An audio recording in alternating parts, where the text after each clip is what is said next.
Good morning, everybody. My name is Denise George, and I am here to do a book talk with you today.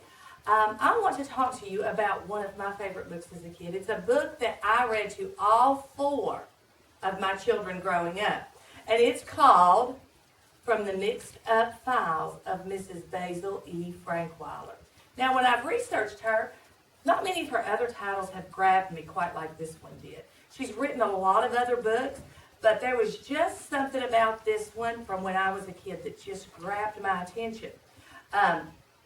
E.L.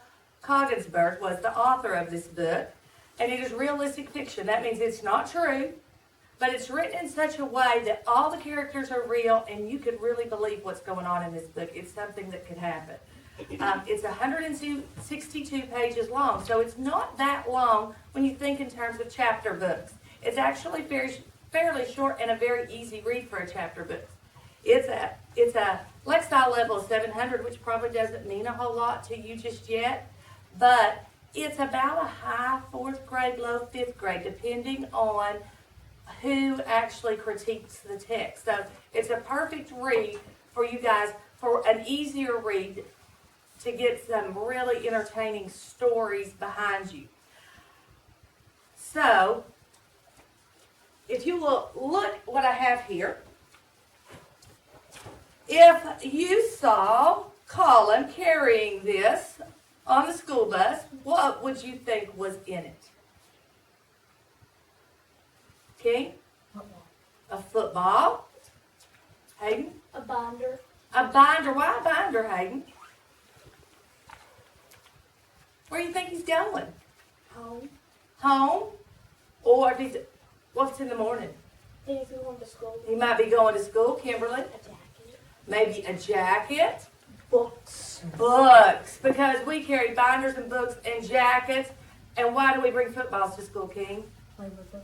To play with them during recess. Well, I'm going to show you what's in this bag because this is going to lead into my story.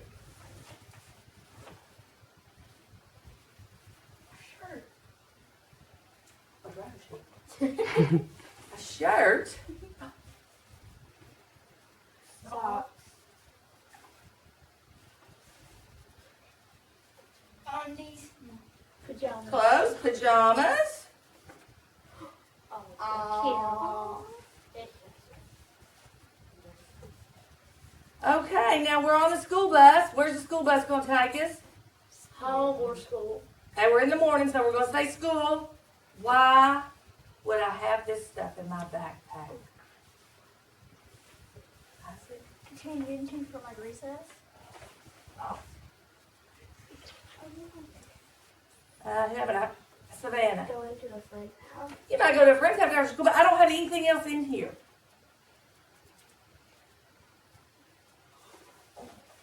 Lacey, you got an idea? Raise your hand if you've ever thought about running away from home. When I was little, I used to tell my mama all the time when she'd make me do chores, I'm going to run away from home. Did I ever really mean it? No.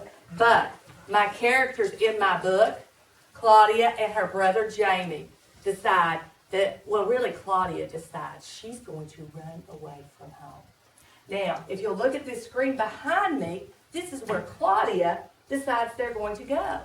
And it's the Metropolitan Museum of Art. And it is in New York City, which is fairly close to where they live. They can take a bus into New York City. So they decide that they're going to run away. And they're going to stay. Claudia decides. Her brother Jamie gets to come along because he has all the money. He saves his money, and so she picks him because one, she thinks he can be quiet about it while they're planning, and two, he can bring money to help. So they run away to this museum, and so they have all their stuff in their book bags. Well, when they go in the museum, nobody thinks about it because school groups come to the museum thousands at a time every day. So they sneak into this museum, and they spend the nights there. And they discover a new statue comes to the museum. And it's questioned about who did the statue. So they start to research the statue because Claudia says just because they're not going to school, they still have to learn.